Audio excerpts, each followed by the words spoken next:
Hey everyone, today I'm talking to you from my backyard. The topic we're going to discuss is NCLEX. What did I do to pass my NCLEX? And by the way, I went through the whole 265 questions. But most importantly, I want you to learn from my mistakes, and I'm going to discuss the plan you should put to pass your NCLEX with a perfect score. But first, let's kick in the intro. Oh, there's no intro? Every single time I think there is an intro. Let me tell you something. I can't afford an intro right now. The reason I'm doing this video is because I got a lot of requests asking me how did you pass your NCLEX, or what is the best strategies to pass your NCLEX. I don't know if I'm the best person to ask, but let's put it this way. I didn't pass with a perfect score because I didn't have the ideal circumstances around me, but I helped 5 nurses pass their NCLEX, 4 of them with a perfect score, and 1 of them their exam closed at 130 questions. So I've got some kind of experience. So when I did my NCLEX, it was in Michigan, 2015, and at that time I wasn't a US resident. I was just visiting, and I stayed here for 6 months. If you haven't watched my career story video, please, the link is here, go watch it.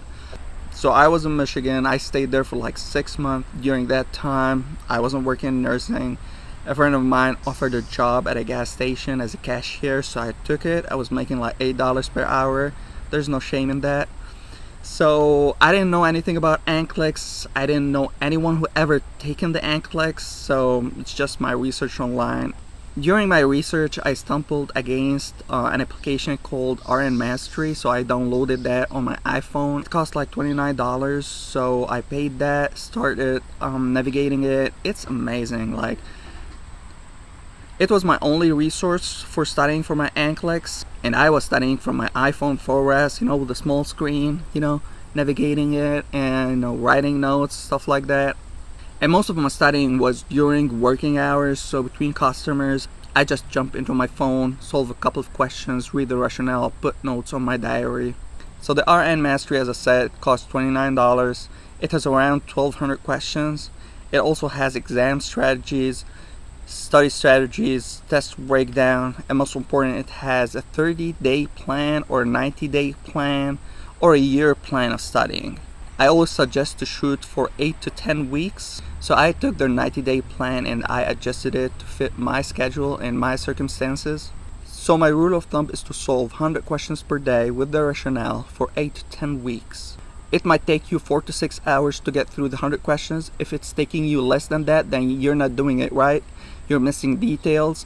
If it's taking you more than that, then you're having a lot of distractions. You need to put your phone away, cut off your social media. If your kids keep interrupting you, then you've got to go to a quiet area like a library or something. Some of you might say, I'm working a full-time job. I can't afford to spend 4 to 6 hours per day. Well, I was working a full-time job as well. I was working 8 hours per day for 6 days a week, and sometimes I was doing double shifts. But I make the time. I find the time.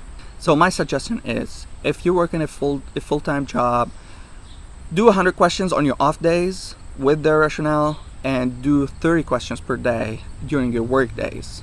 But keep it consistent. Don't miss out on days. Don't skip days. Don't say I'm tired and just skip 2 or 3 days in a row. Then you lost the rhythm. And why I say 8 to 10 weeks, because NCLEX is hard. And for those of you who took the NCLEX before and failed it, you know what I'm talking about.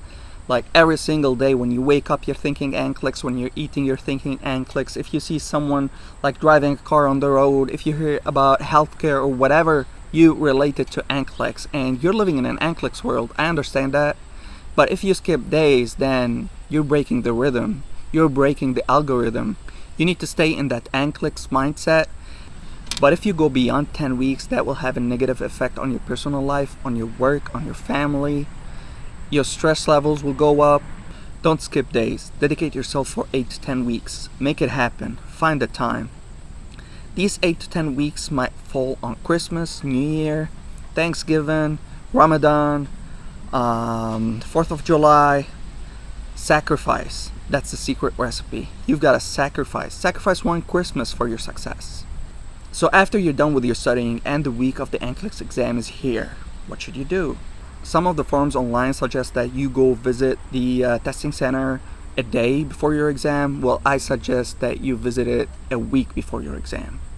And trust me, that's an important step. You've got to do it. From my own experience, I went 3 days before my exam. I put the address on my GPS and it took me through a road that had a lot of construction, and it took twice the time that my GPS gave me. So I went and I found myself another route which was longer but was reliable. There was no construction in it. So my advice is do that trip earlier in the week before your exam because it's so crucial. You don't want to get stressed on your testing day. And by the way, when you're doing that, do it on the same time you're taking the test. So for example, if you're taking your exam at 7 a.m., go check out how long would it take you to the testing center at 7 a.m. And I recommend before the day of the test, go have an intense workout, get your muscles sore. First, it will give you that mental edge, that mental clearance, and put you in a zen state before your exam. And the second thing, and it's most important, the test might take you more than a couple of hours to finish your exam. In my case, it took me like 6 hours to get through the whole 265 questions. So when your muscles are sore, they keep you alert and in check, and the pain from your soreness will keep you from falling asleep. So some of you guys are taking the CGFNS, and I get that question a lot. How should I study for my CGFNS? Well, let me tell you something. I failed the CGFNS twice. I got 390 the first time and 403 the second time, and both are failed. I think the passing score is like 410. But then I did the NCLEX, I passed it, and after like 6 months, I booked the CGFNS again, and I didn't study for that. I didn't even review. I just went straight ahead and did the exam, and I passed it. I forgot how much was the score. I think it was like 456 or something. Anyway, I'll try to look it up on my account. I'll post a picture right there. So studying for the CGFNS is the same as studying for the NCLEX. If you study for the CGFNS in NCLEX resources, then you'll be fine. It's going to be a piece of cake. So I said in the beginning, when I studied through the RN Mastery app, but I recommended different resources for the people I've helped. So the resources that I recommend are Kaplan. Buy their online bank of questions. I think they have like 5,000 questions in their bank. They are amazing. And buy the Sanders book. Sanders has a Q bank as well. It has a lot of questions, so take advantage of those. Keep solving questions, keep reading rationale, but the edge that Sanders gives you, so let us say you start solving questions and the first question is talking about Hodgkin lymphoma. And in the rationale it's talking about CD20. But it's not explaining what CD20 is. So you go back to Sanders, you look up CD20, you look up the whole lymphoma chapter, you read it, you take notes. You know what I do? So this is what I did. I bought this notebook for my NCLEX studying, and whenever I'm reading the rationale, something I don't know or whatever, I write it down. If I go back to a textbook like the Sanders and, you know, I look lymphoma or whatsoever, or if I'm studying med-surg, so I write the title as med-surg, then I'll go through whatever I'm learning, I put down the notes, and you know, by the end of the day, the end of the week, I go back through all of those and then I study them again. So when I bought the notebook, I chose a notebook that has positive vibes, like a positive attitude to it. I'm a dreamer. Hell yeah, I'm a dreamer. I'm a professional. Hell yeah, I'm a professional. So every time when I want to grab this notebook and I want to study whatever I wrote in it, then I look at these words, I think about them, reflect about them. That gives me energy that I will keep doing what I'm doing because I'm on the right track. I want to realize my dream. So I'll give you an example of, like, this is the first page of the book.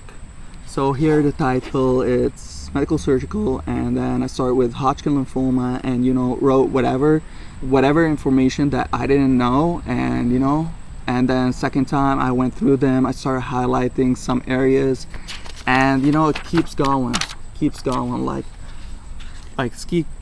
like that, you know. And I mean, this, I truly advise that you have a notebook.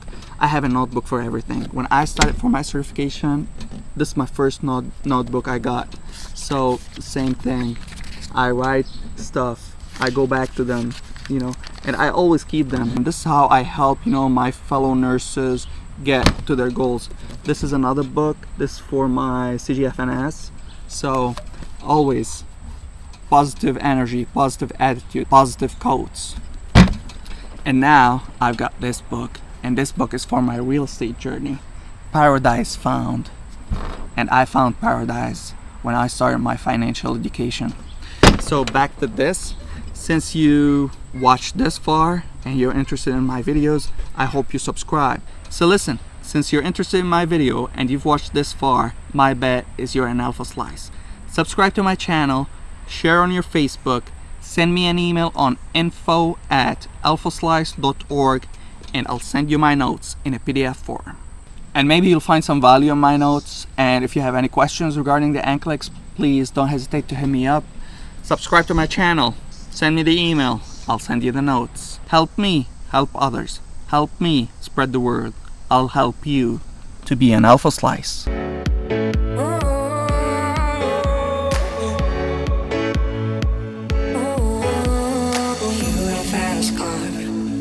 To get to anywhere, maybe we'll make a deal. Maybe together we can go somewhere.